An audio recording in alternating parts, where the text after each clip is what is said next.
ओम नमः शिवाय गुरवे सच्चिदानंदमूर्तये निष्प्रपंचाय शांताय निरालंबाय तेजसे। हरिओम प्रभु जी, आज के इस अध्यात्म परिषद में आप सबका स्वागत है। आज का प्रश्न गुड़गांव से ज्योति गुप्ता जी का है। उन्होंने पूछा है कि रामचरितमानस के दोहा नंबर 325 में 4 प्रकार की क्रियाएं आती है।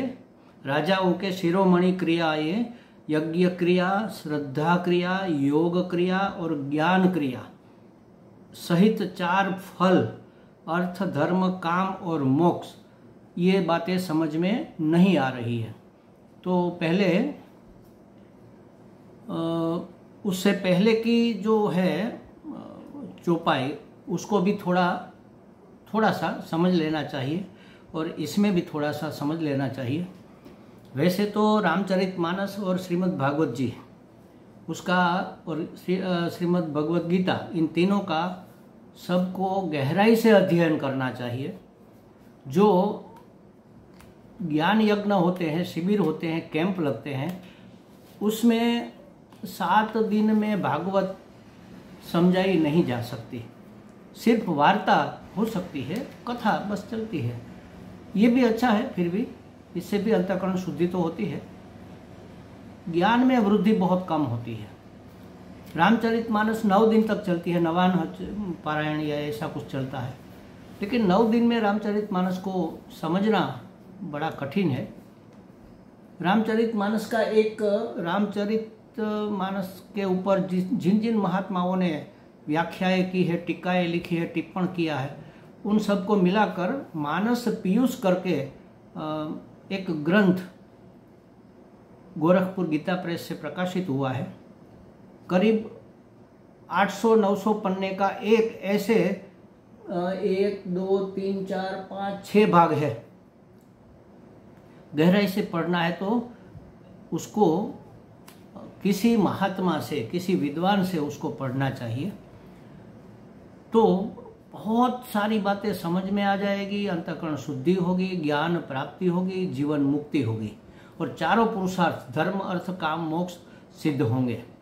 फिर भी अपने आप पढ़ने से भी कोई गलत नहीं है। जितना समझ में आता है समझ लो, जो समझ में नहीं आता है वो किसी संत से, किसी गुरु से, किसी महात्मा से, किसी विद्वान से पूछ लेना चाहिए। आपने अच्छा किया ये पूछा है। तो आगे के जो चौपाई है उसमें पूरा हम नहीं पढ़ते हैं, जहाँ से हमारे लिए काम का है इस प्रश्न के अनुसंधान में। तो आगे लिखा है, सब सुंदरी दुल्हनें और सुंदर दुल्हों के साथ एक ही मंडप में ऐसी शोभा पा रही है मानो जीव के हृदय में चारों अवस्थाएं अपने चारों स्वामियों के सहित विराजमान हो, ऐसा लिखा है। जीव के हृदय में कह लो, अंतःकरण में कह लो, मन में कह लो, चारों अवस्थाएं जीव की या तो मन की, अंतःकरण की 4 अवस्थाएं होती है। जागृत अवस्था, स्वप्न अवस्था, सुषुप्ति अवस्था और तुरीय अवस्था। जागृत अवस्था जिसमें हम सब काम इस शरीर से रहते हैं, इस अवस्था में स्थूल शरीर की प्रधानता रहती है। स्वप्न अवस्था, उसमें सूक्ष्म शरीर की प्रधानता रहती है। मन जागता है, बाकी सब इंद्रियां सो जाती है। तीसरी है सुषुप्ति अवस्था, जो अज्ञान अवस्था, अंधकार अवस्था होती है, उसको कारण शरीर से जोड़ा जाता है। और इन तीनों के सिवा जागृत सुषुप्ति, ऐसा भी शब्द आपने सुना होगा शायद कहीं पर, जागते हुए सुषुप्ति जैसी निर्विकल्प अवस्था में अवस्थित हो जाना, जिसको समाधि कहते हैं, इसको तुरीय अवस्था कहते हैं। तुरीय शब्द वास्तव में बना है चतुरीय के आधार से। चतुरीय माने चौथी, उसमें से च लुप्त हो गया और तुरीय अवस्था, ऐसा ज्यादातर बोला जाता है। यह है समाधि अवस्था, जिसमें न तो जागृत है, न तो स्वप्न है, न तो सुषुप्ति है, लेकिन जागृत सुषुप्ति है, भान में भी है और कुछ कर नहीं रहे, न तो शरीर से न तो मन से। तो ये जागृत सुषुप्ति, ये है तुरीय अवस्था। ये 4 अवस्थाएं किसकी है? हृदय में चारों अवस्थाएं, जैसे जागृत, स्वप्न, सुषुप्ति, ये अपने चारों स्वामियों के साथ। अच्छा, चारों स्वामी कौन है इन चारों अवस्था के? जागृत अवस्था का अभिमानी चैतन्य, चैतन्य तो एक ही है, परम चैतन्य, जिसको हम आत्मा बोलते हैं, जिसको हम परमात्मा बोलते हैं। चैतन्य माने आत्मा, परम चैतन्य माने परमात्मा, समझ लो। तो परम चैतन्य जब जागृत अवस्था का अभिमान धारण करता है, माने कि मैं जागृत पुरुष हूं, ऐसा जब उसको अभिमान होता है, माने जागृत अवस्था में जिसकी प्रधानता, जिस चेतन की प्रधानता होती है, उसका नाम है विश्व।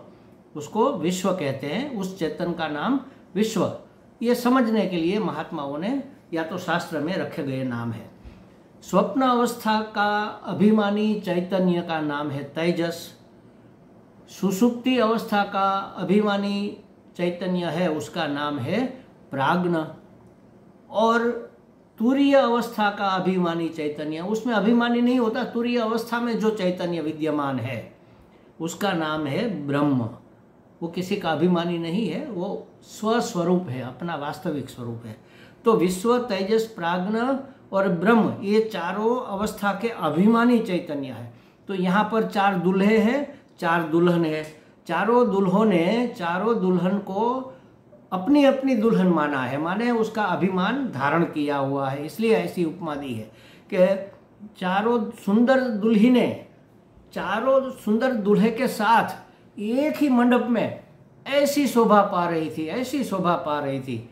तो फिर तात्विक बात इससे जोड़ दी कि मानो हृदय में या अंतःकरण में चारों अवस्थाएं, जागृत, स्वप्न, सुषुप्ति, तुरीय, अपने चारों स्वामियों के साथ, स्वामी माने उसके अभिमानी, पति भी कहते हैं, स्वामी भी कहते हैं, उसका अभिमान धारण करने वाले कि ये मैं हूँ, ये मेरी है, ये मेरा है, ये मेरे लिए है, ये अभिमान।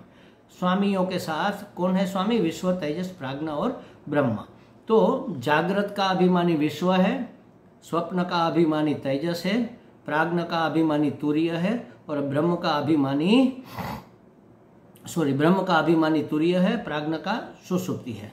अच्छा, अब देखो, जागृत अवस्था का प्रतिनिधित्व करती है उर्मिला। जागृत अवस्था उर्मिला को माना जाता है। स्वप्न अवस्था श्रुतकीर्ति को माना जाता है। चारों दुल्हनों को नाम है। जागृत अवस्था उर्मिला को कहते हैं, स्वप्न अवस्था की सिंबल, उसकी प्रतीक, उसकी प्रतिनिधि है श्रुतकीर्ति, सुषुप्ति अवस्था की प्रतिनिधि है मांडवी और तुरीय अवस्था स्वस्वरूप का सीताजी है। तो उर्मिला स्थूल शरीर का प्रतिनिधित्व करती है, श्रुतकीर्ति स्वप्न अवस्था के सूक्ष्म शरीर का करती है प्रतिनिधित्व, और मांडवी सुषुप्ति अवस्था के अभिमानी कारण शरीर का ये अभिमान धारण करती है। और सीताजी तुरीय अवस्था माने मुक्त शरीर, शरीर से ही मुक्ति, तीनों शरीर से मुक्ति जिसको मोक्ष कहते हैं, उसका प्रतिनिधित्व सीताजी करती है। अब उसके वर कौन है? उर्मिला के वर है लक्ष्मण, जो धर्म पुरुषार्थ के प्रतीक है। उसने अपने धर्म का पालन किया, राम जी के साथ थे तो सेवक कैसा होना चाहिए। देखो 14 वर्षों तक उन्होंने नींद तक नहीं ली, सतत जागृत रहे अपने स्वामी जी की सेवा के लिए। तो ये होता है धर्म। तो उर्मिला के पति, जागृत अवस्था की प्रतिनिधि जो उर्मिला है, स्थूल शरीर जिसका सिंबल है, उसका वर है लक्ष्मण, उसका धर्म पुरुषार्थ है। स्वप्न अवस्था की श्रुतकीर्ति, वह सूक्ष्म शरीर की अभिमानी, उसका वर है शत्रुघ्न, और वह अर्थ पुरुषार्थ की प्रतिनिधित्व करती है, वह अर्थ पुरुषार्थ का सिंबल है। सुषुप्ति अवस्था मांडवी को कहते हैं कारण शरीर, उसके पतिदेव है भरत जी।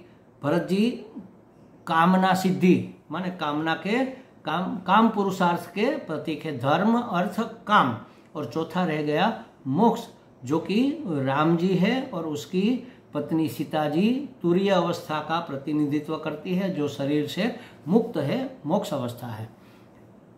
अब जो आपने प्रश्न पूछा है, यज्ञ की क्रिया, श्राद्ध क्रिया, योग क्रिया और ज्ञान क्रिया, इसके बारे में देखो क्या दोहा कहता है। मुदित अवधपति सकल सुत बंधुन समेत निहारी, जान उपाय महिपाल मानी, किन्ही सहित फलचारी। सब पुत्रों को अपनी बहुओं के सहित देखकर अवध नरेश, कौन है, दशरथ महाराज, ऐसे आनंदित हुए मानो वे राजाओं के शिरोमणि क्रियाओं सहित चारों फल को प्राप्त कर गए। राजा की शिरोमणि क्रिया माने मुख्य क्रिया, राजा को क्या करना चाहिए, बहुत कुछ करना चाहिए, लेकिन ये 4 बातों के आसपास ही सब कुछ करना चाहिए। ये राजा की ड्यूटी है। क्या?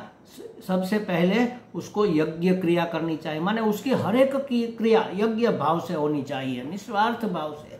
और यज्ञ याग भी करना चाहिए, जैसे अश्वमेध यज्ञ, ये सब जो यज्ञ है राजा करते हैं, जिससे पुण्य पैदा होता है, जनता में सुखाकारी आती है। पर्जन्य यज्ञ, जिससे बारिश होती है अपने देश में, तो प्रजा सुखी होती है। तो और जो भी वो कार्य करे यज्ञ भावना से, माने सेवा के रूप से, निस्वार्थ भाव से उसको करना चाहिए। इसको यज्ञ कहते हैं। गीता जी में यज्ञ क्रिया समर्पण को, सेवा भाव को कहा है। तो राजा की मुख्य क्रिया है यज्ञ क्रिया, माने सेवा भाव से, यज्ञ बुद्धि से, यज्ञ भाव से वह अपना सब काम करे परोपकार के लिए, सेवा के लिए। श्रद्धा क्रिया, जो भी करे श्रद्धा से करे, क्योंकि श्रद्धा के बगैर तो किसी वस्तु की प्राप्ति नहीं होती। जैसा राजा वैसी प्रजा। राजा अगर श्रद्धावान है तो प्रजा में भी श्रद्धा की वृद्धि होगी, और श्रद्धा से ही सब प्राप्ति होती है। तो श्रद्धा क्रिया। इसके उपरांत है योग क्रिया। योग माने जुड़ना, जुड़े रहना, किससे? परमात्मा से, परम चैतन्य से, माने भक्ति पूर्वक ये सब करना चाहिए। योग माने जुड़े रहकर, जुड़कर। और चौथा है ज्ञान क्रिया, और उसको सब वस्तुओं का, शास्त्र का भी ज्ञान होना चाहिए। इसीलिए देखो राजा के राज्य में धर्म सभाएं होती थी। जनक राजा के राज्य में याज्ञवल्क्य जी आते थे और उसके प्रश्न पूछते थे कि चैतन्य क्या है, परम चैतन्य क्या है, जीव क्या है, जगत क्या है, जगदीश क्या है, सृष्टि कैसे बनी, क्यों टिकी हुई है, किसके आधार पर टिकी, ऐसी बहुत सारी चर्चाएं। तो ये ज्ञान क्रिया। बाकी सब ज्ञान तो उसको होना चाहिए, जगत का तो ज्ञान होना चाहिए, जो करना है जो नहीं करना है इसका ज्ञान तो होना चाहिए, नीति नियमों का ज्ञान तो होना चाहिए, लेकिन परम ज्ञान, अध्यात्म ज्ञान भी उसको प्राप्त करना चाहिए। इसीलिए तो देखो राजा के जीवन में हमने ज़्यादातर जो अच्छे राजाएं हैं उनमें देखा है कि वो युवावस्था में राजगद्दी पर आते हैं और गृहस्थ जीवन चलाते हैं, अपने राजकुमारों को फिर सौंप कर वानप्रस्थ हो जाते, वन में साधना करने चले जाते हैं, और अंत समय में तो वह सन्यासी हो जाते हैं। कई राजा सन्यासी हो गए। तो ये है ज्ञान क्रिया। तो ये चारों सहित 4 फल, इन 4 क्रिया का क्या क्या फल है? अर्थ, धर्म, काम और मोक्ष, ये 4 पुरुषार्थ है। जैसे समझो राजा ने चारों पुरुषार्थ को प्राप्त कर लिया। फल पुत्र को भी कहते हैं। तो पुत्र मानो अर्थ, धर्म, काम और मोक्ष के प्रतीक है, हमने देखा। तो भरत जी, लक्ष्मण जी धर्म के प्रतीक है, तो धर्म पुरुषार्थ सिद्ध हो गया राजा का। शत्रुघ्न अर्थ के प्रतीक है, तो अर्थ पुरुषार्थ सिद्ध हो गया। भरत कामना सिद्धि का प्रतीक है, काम पुरुषार्थ सिद्ध हो गया। और राम जी तो साक्षात मोक्ष मुक्ति स्वरूप ही है, तो उसको प्राप्त करके अवध नरेश को जैसे कि मोक्ष ही मिल गया। तो धर्म पुरुषार्थ की क्या क्रिया होती है? सुश्रद्धा, अच्छी तरह से, और पॉजिटिव जिसको कहते हैं, सात्विक श्रद्धा। और उस श्रद्धा को निभाने के लिए क्या करना चाहिए? अनुष्ठान करना चाहिए। तो अनुष्ठान से सुश्रद्धा क्रिया संपन्न होती है, और उस समय मन में श्रद्धा का भाव भी होना चाहिए। फिर आता है अर्थ पुरुषार्थ। तो अर्थ पुरुषार्थ के लिए तो अर्थ माने धन दौलत पैसा कमाने के लिए तो उद्यम करना चाहिए। उसकी साधना क्या है? उद्यम। जैसे धर्म की साधना अनुष्ठान था, उसी तरह अर्थ की साधना है उद्यम, और उसमें भाव रखना है सेवा का, और उसकी क्रिया है यज्ञ। माने यज्ञ भाव से, सेवा भाव से उद्यम करके अर्थ की प्राप्ति करनी चाहिए। लूट लेने के लिए अर्थ प्राप्ति नहीं करनी चाहिए। तीसरा है भरत जी, जो कामना के प्रतीक है, काम सिद्धि। तो काम सिद्धि के लिए क्या करना चाहिए? योग करना चाहिए, माने जुड़े रहना चाहिए, परमात्मा से जुड़कर ही कामना की तृप्ति करनी चाहिए। भोग करना है हमें, लेकिन परमात्मा की कृपा से, परमात्मा से जुड़े रहकर नीतिमत्ता के अनुसार हमें भोग को प्राप्त करना है। अधर्म के रास्ते पर चलकर हम भोग प्राप्त नहीं करेंगे। इसको कहेंगे योग क्रिया, माने जुड़े रहकर परमात्मा से काम सिद्धि होती है। और उसमें साधना कौन सी है? तप करना होता है, और उसकी भावना होती है रति की। रति माने अत्यंत रुचि, जिसको विवेक भी कह सकते हैं, सॉरी वैराग्य, हाँ विवेक कह सकते हैं उसको।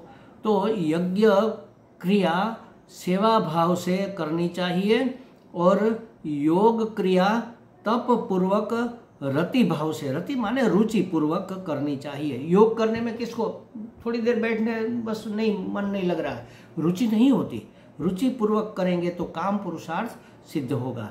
और चौथा है मोक्ष पुरुषार्थ, जो ज्ञान क्रिया आपने पूछा है, तो उसमें भाव रहता है विरति का, साधना है विरति की, विरति माने वैराग्य, और भाव रहता है भक्ति का। भक्ति पूर्वक वैराग्य प्राप्त करके ज्ञान प्राप्त किया जाता है, जो राम स्वरूप है। ज्ञान ही राम जी है। राम जी की प्राप्ति, परमात्मा की प्राप्ति माने ज्ञान की प्राप्ति। ज्ञान ही मुक्ति है, ज्ञान ही मोक्ष है। मोक्ष का स्वरूप ज्ञान है, और मोक्ष का साधन भी ज्ञान है। तो आपने पूछा कि यज्ञ क्रिया, श्रद्धा क्रिया, योग क्रिया और ज्ञान क्रिया सहित 4 फल अर्थ, धर्म, काम और मोक्ष सिद्ध किए जाते हैं। अर्थ सिद्ध करने के लिए हमने देखा, अर्थ सिद्ध करने के लिए अर्थ का प्रतिनिधित्व शत्रुघ्न करते हैं। उसके लिए यज्ञ क्रिया है। अर्थ सिद्ध करने के लिए यज्ञ भाव से उद्यम करना पड़ेगा। धर्म सिद्ध करने के लिए श्रद्धा पूर्वक अनुष्ठान करना पड़ेगा, और कामना सिद्धि के लिए योग पूर्वक तप करना माने तपना। कामना पूर्ति के लिए कितना लोग तपते हैं, सुबह से शाम मेहनत करते हैं, ये तप ही तो है। अपने धर्म के अनुसार काम करना, काम में रत रहना, यही तो तप है। गृहस्थ जीवन में गृहस्थी का धर्म निभाते हुए जीवन जीना, ये तप है। तो तप पूर्वक परमात्मा से जुड़े रहकर कामना की सिद्धि हो सकती है, और मोक्ष की सिद्धि ज्ञान क्रिया से होती है। उसमें वैराग्य का प्राधान्य रहता है, और भक्ति पूर्वक ज्ञान की प्राप्ति करनी चाहिए। और धर्म श्रद्धा का प्रतीक है। धर्म तो अनुष्ठान ही धर्म का किया जाता है। जैसे हम कहते हैं कि भाई मैं चातुर्मास की एकादशी का अनुष्ठान करूँगी, तो ये धर्म का पालन है। मैं अपने धर्म का पालन करूँगी, माने बहू हूँ तो सास की सेवा करूँगी, सास हूँ तो बहू को बेटी की तरह रखूँगी, पति है तो पत्नी को अपनी जीवन संगिनी मानूंगी। ये सब धर्म है। माता का पुत्र के प्रति धर्म, पड़ोसी का पड़ोसी के प्रति धर्म, भाई भाई का धर्म, भाई बहन का धर्म, ये सब राजा का प्रजा के प्रति धर्म, शिक्षक का विद्यार्थियों के प्रति धर्म, ये सब धर्म अनुष्ठान पूर्वक किया जाता है, श्रद्धा पूर्वक किया जाता है। तो इस तरह से सब पुत्रों को बहुओं सहित देखकर अवध नरेश ऐसे आनंदित हुए जैसे उसके चारों पुरुषार्थ सिद्ध हो गए। कौन से चारों पुरुषार्थ? अर्थ, धर्म, काम और मोक्ष। उसके लिए कौन सी क्रिया है? यज्ञ क्रिया, श्राद्ध क्रिया, योग क्रिया। और कौन किसके प्रतीक है? धर्म के प्रतीक लक्ष्मण जी है, अर्थ के प्रतीक शत्रुघ्न जी है, काम के प्रतीक कामना पूर्ति माने सिद्धि के प्रतीक भरत जी है, और मोक्ष के प्रतीक राम जी है। और लक्ष्मण जी की पत्नी है उर्मिला, जो जागृत अवस्था का प्रतिनिधित्व करती है, जो स्थूल अवस्था के दरमियान, स्थूल शरीर के दरमियान काम करती है, जागृत अवस्था स्थूल शरीर को लेकर। शत्रुघ्न की पत्नी है श्रुतकीर्ति, जो सूक्ष्म शरीर को लेकर स्वप्न अवस्था का प्रतिनिधित्व करती है। भरत काम पूर्ति के सिंबल है। भरत की पत्नी है मांडवी, जो कारण शरीर का सिंबल है और स्वप्न अवस्था का प्रतिनिधित्व करती है। भरत है काम पूर्ति के धर्म, अर्थ और काम पूर्ति के प्रतीक। उसकी पत्नी है मांडवी, जो सुषुप्ति अवस्था में कारण शरीर का प्रतिनिधित्व करती है, और मोक्ष पुरुषार्थ है राम जी के रूप में। राम जी की पत्नी है श्री सीता जी, सीता माता जी, और वह तुरीय अवस्था, समाधि अवस्था का प्रतिनिधित्व करती है, जो शरीर तीनों शरीरों से मुक्त है। देखो कितना तात्विक अर्थ इन दोहों में, सामान्य बातों में तुलसीदास जी हमारे महात्माओं ने कह दी है। इसको इतनी गहराई से, ये तो मैंने बहुत शॉर्ट में कहा, इसको विस्तार से कहेंगे तो सप्ताहों लग जाएंगे। इतना गहराई से इसको समझेंगे तब ये बात हमारे अंदर बैठेगी। ज्ञान के रूप में, भाव के रूप में, भक्ति के रूप में, समझ के रूप में ये बात हमें पचानी चाहिए, और ऐसे ही पचेगी। किसी महात्मा से इसको वास्तव में पढ़ना चाहिए। आजकल तो ऐसे महात्मा कहाँ मिलेंगे जो पूरा पढ़ाएंगे, और पढ़ने वाले भी कहाँ हैं, उसके पास समय भी कहाँ है। इसलिए 9 दिन में रामायण की कथा हो जाती है।